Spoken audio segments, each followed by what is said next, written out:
हे भगवान, इतना दुख देना था तो पहले ही उठा लेता। सुनिए जी, तुम कोई इंतजाम करो ना, इस तरह तो ठंड में हम मर जाएंगे। बाहर इतनी बारिश है और इस टूटी झोपड़ी में से भी हवा पानी अंदर आ रहा है। रमेश कांपते हुए इधर से उधर घूमता है, लेकिन वो कुछ नहीं कर पाता। फिर अगली सुबह, रमेश बेटा, हमारी रात जैसे तैसे कट गई, लेकिन बिना कंबल के अब और नहीं जी पाएंगे। माँ, मेरे पास एक भी रुपया नहीं है, मैं कंबल कैसे लाऊं? तू सेठ जी से कुछ रुपए उधार ले ले। ठीक है माँ, मैं सेठ जी के पास जा रहा हूँ, शायद कुछ मदद कर दे। हाँ बेटा, जल्दी जा। रमेश अपनी माँ की बात मानकर सेठ जी के पास चला गया। राम राम सेठ जी। हाँ राम राम, बताओ यहाँ क्यों आए हो? सेठ जी, मैं कुछ उधार लेने आया हूँ। यहाँ कुछ उधार नहीं मिलेगा। सेठ जी, मेरा पूरा परिवार ठंड से जूझ रहा है, मुझे कंबल लाने के लिए उधार पैसे दे दीजिए। कितने रुपए चाहिए? जी 200 रुपए दे दीजिए बस। अच्छा, इसके लिए तुझे 1 महीना मेरे खेतों में काम करना पड़ेगा। सेठ जी, मैं अभी भी आपके खेतों में ही काम करता हूँ, लेकिन 200 रुपए में पूरे महीने रात दिन काम करना पड़ेगा। ठीक है सेठ जी, आप मुझे पैसे दे दीजिए, मैं अपने परिवार के लिए कुछ भी करने को तैयार हूँ। ठीक है, जाओ काम पर लग जाओ। सेठ जी, पैसे दे दीजिए, मैं कंबल खरीदने के बाद खेत पर चला जाऊंगा। पैसे 1 महीने बाद मिलेंगे। सेठ जी, मेरा परिवार ठंड से कांप रहा है। हाँ, मरने दो, मेरी वजह से नहीं मर रहा। बेचारा रमेश मुंह लटकाए वहां से वापस घर आ गया। क्या हुआ जी, सेठ जी ने पैसे नहीं दिए? हाँ, उन्होंने शर्त ही ऐसी रख दी कि अगर पैसे मिल भी गए तब भी हमारे किसी काम के नहीं है, क्योंकि तब तक ठंड हमें जान से मार देगी। हाँ, अब हमारे पास कोई रास्ता नहीं बचा है, अब सिर्फ भगवान पर भरोसा करना चाहिए। तभी वहां पर दादी भी आ गई। हाँ बेटा, शीला सही कह रही है, भगवान पर विश्वास रखो। पूरा परिवार परेशान बैठा था, लेकिन उन्हें कोई रास्ता नहीं सूझ रहा था। तुमने आज खाना नहीं बनाया क्या? नहीं जी, घर में राशन ही नहीं है। ओह, इस सर्दी में कोई काम भी नहीं मिलेगा। हाँ, अब हमारे पास कोई रास्ता नहीं बचा है, अब सिर्फ भगवान पर भरोसा करना चाहिए। तभी वहां पर दादी भी आ गई। हाँ बेटा, शीला सही कह रही है, भगवान पर विश्वास रखो। पूरा परिवार परेशान बैठा था, लेकिन उन्हें कोई रास्ता नहीं सूझ रहा था।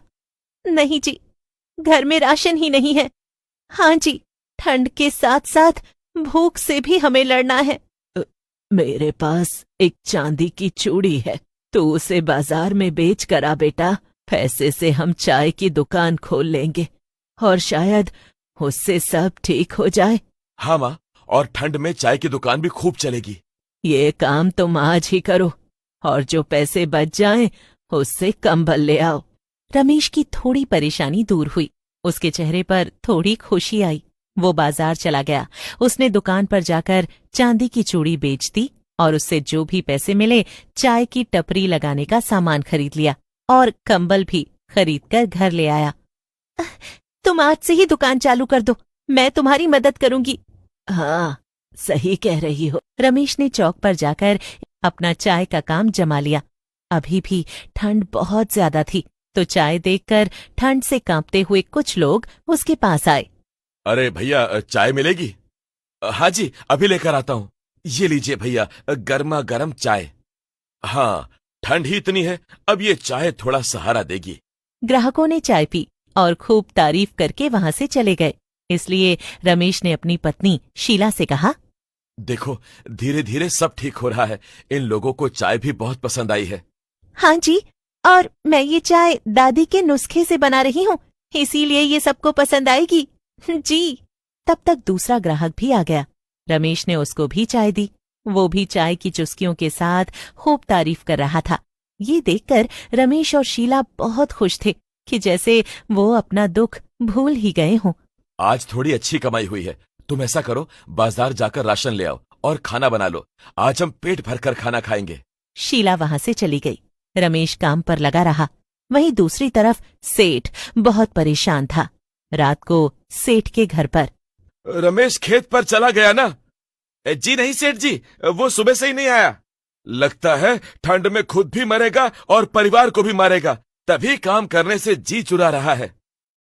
नहीं सेठ जी, उसने आज चाय की दुकान खोल ली है। ये क्या कह रहे हो तुम? तुम्हारा दिमाग खराब है? मैं सच कह रहा हूं सेठ जी। अच्छा, इस रमेशवा ने मेरी इज्जत पर चोट मारी है। नहीं सेठ जी, उसने तो कुछ नहीं किया, और आपकी इज्जत है कहां जिस पर चोट लगी? हे भगवान, सारे मूर्ख मेरे नसीब में ही लिखे थे क्या? ठीक है सेठ जी, अब लिख ही गए हैं तो क्या कर सकते हैं। मुझे रमेश की दुकान बंद करवानी है, क्योंकि वो मेरे खेतों में काम करता हुआ ही अच्छा लगता है। ठीक है, प्लान क्या है? सोचने दो, सुबह बताऊंगा कि उसे कैसे सबक सिखाना है। सेठ और हरिया रमेश का काम बंद करवाने की योजना बनाने लग गए, और बेचारा रमेश जीवन में आज पहली बार चैन से सो रहा था। अगली सुबह सेठ जी हरिया को लेकर गए और रमेश की दुकान के सामने एक बड़ा सा कैफे बनवाना शुरू कर दिया। हरिया, इस काम को जल्दी जल्दी पूरा करवा देना, रुकना नहीं चाहिए। हाँ मालिक, जल्दी करवा दूंगा। तू काम करवा, मैं रमेश से बात करके आता हूँ। सेठ रमेश की टपरी पर गया। और भाई रमेश, आइए सेठ जी, तुम ये बताओ, कल तक 200 रुपए मांग रहे थे, आज ये सब कहाँ से मिल गया इतना माल? कुछ नहीं सेठ जी, भगवान की कृपा है। मेरे खेत में आना शुरू कर दे, क्योंकि ये कृपा ज्यादा दिन नहीं रहने वाली है। मालिक, अब नहीं आ सकता, मेरा इसी टपरी से गुजारा हो जाएगा।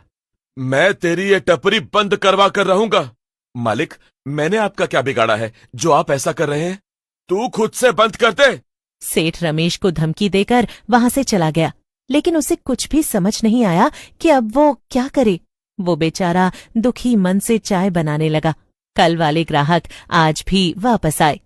रमेश ने चाय बनाकर दी और उसके बाद और भी ग्राहक आ गए।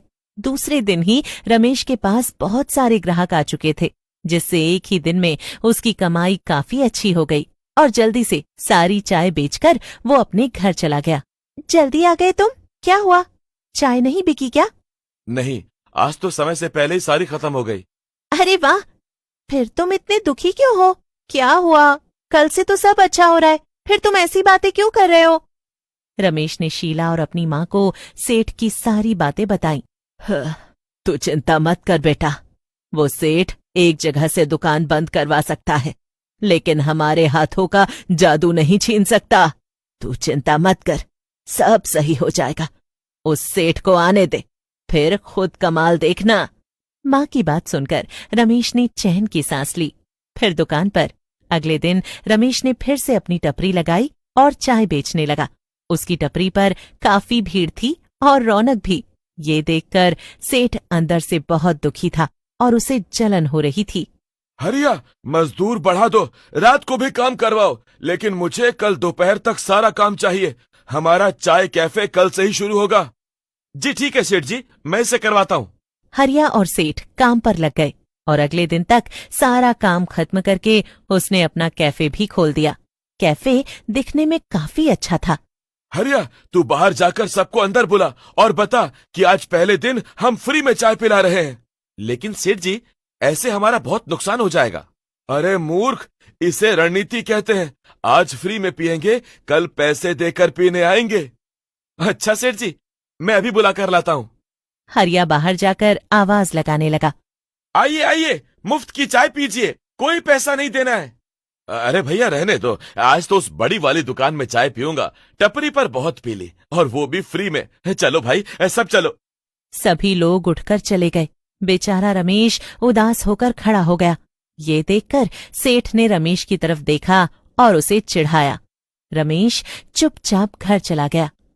ग्राहक आए या ना आए, तुझे टपरी रोजाना लगानी है, क्योंकि ईमानदारी से कोशिश करने वालों की कभी हार नहीं होती। माँ की बात सुनकर रमेश अगले दिन भी टपरी लगाने गया। उसने देखा कि उसके पुराने ग्राहक वहीं पर खड़े हैं। आइए रमेश भाई, हम आपका इंतजार कर रहे थे। आप लोग यहाँ वहां नहीं गए? अरे भैया क्या बताएं, उनकी चाय में कोई स्वाद ही नहीं है, और इतनी बड़ी दुकान की वजह से एक चाय का 50 रुपया मांग रहे हैं। हमें आपकी 5 रुपए वाली चाय ही पसंद है।